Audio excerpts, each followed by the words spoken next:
what are some signs that you actually can save your marriage? What are some signs that your marriage is worth saving?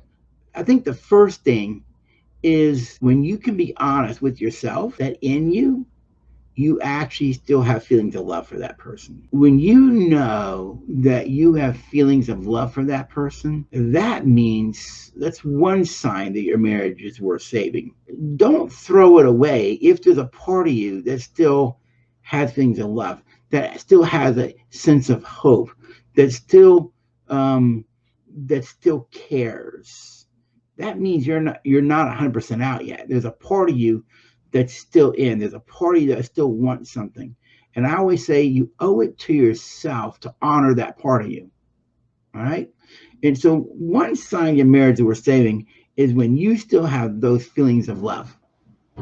Now, does that mean when I still have feelings of love for you that I feel those feelings all the time? No, no, because in the moment your partner may be treating you in a very disrespectful and caring way.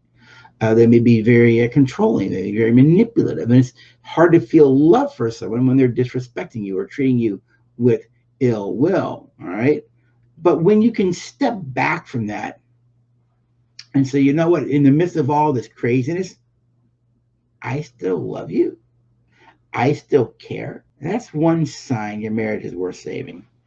You see, keep fighting for it. Keep doing the things you need to do. That's what we teach and relate with what to do different. All right. So one sign is that you still have feelings of love for your partner.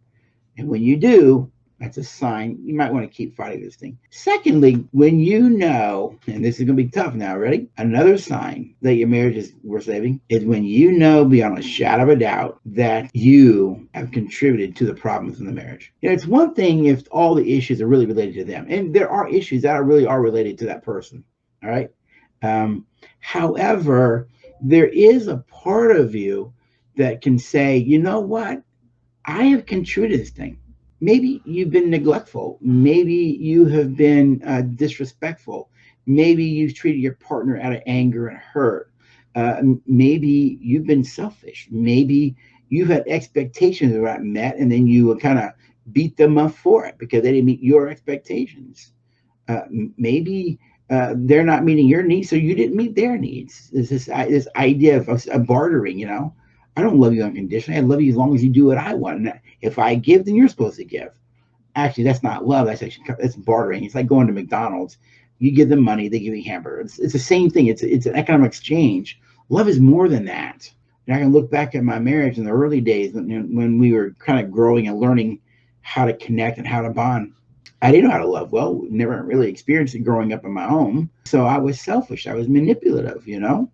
And though we had some struggles in the early days, I'd be honest, I contributed a lot to it. I really did. So I realized, wow, who am I to point a finger? Who am I to throw a stone at her when I can be stoned myself? You see, who am I to keep looking at the toothpick in her eye when I got this massive log in my own eye? That's why I say it always takes a lot more courage to look in the mirror than it does to look out the window. But one of the signs is when you know that you've done some things that you've contributed to the problem. Because that now allows me to quit focusing on the other person and allow me to start focusing on what I do that contributes to this thing. You might have to move to some repentance and seek forgiveness for things that you've done to hurt your partner. Another one is, let's say someone has cheated, they've committed adultery because they're looking for something. They're angry or hurt or looking for love, whatever it is, and they found out it wasn't what they thought it was going to be. This is going to be a really tough thing to say right now for many of you to hear, but I need to say it. Adultery is a deep betrayal of love.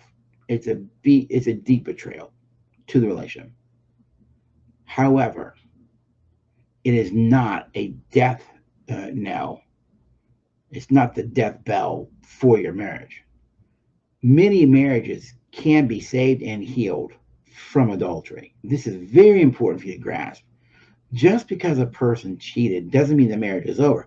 Oh, you've got a lot of work to do, and you've got a lot of trust has to be built back, et cetera, et cetera. So there's a lot of work to do, But just because a person's cheated doesn't mean the marriage is over, particularly when that person did it and found out it wasn't what they thought it was going to be. The idea of grass is green on the other side, found out that it really wasn't. I always like to jokingly say the only reason the grass is greener over there is because there's more manure. You see, many people who've committed adultery found out it wasn't all they thought it was going to be. The secrecy, the deception, the lying, they became somebody they didn't want to become. Just because someone cheated doesn't mean the marriage is over. Some people found out it wasn't what they thought it was being. You may say, you know what? I still love you. And I still want to fight for these feelings of love. And here's something I also found out throughout my 30 years of work. Just because someone cheated did not mean they didn't love their spouse. Now, behavior wise, it does. But in reality, that person still could love them.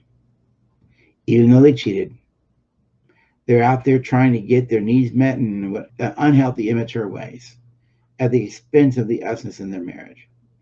And so just because a person cheated, some people found out it wasn't what they thought it was going to be. So adultery in itself is not a reason to throw the marriage away. All right. It can still be saved. Now, does the offending spouse need to be remorseful? Yes. Do they need to stop the relationship? Yes. Do they need to start building trust back? Yes. So again, healing from it is a lot of work, but it's not a death blow. All right.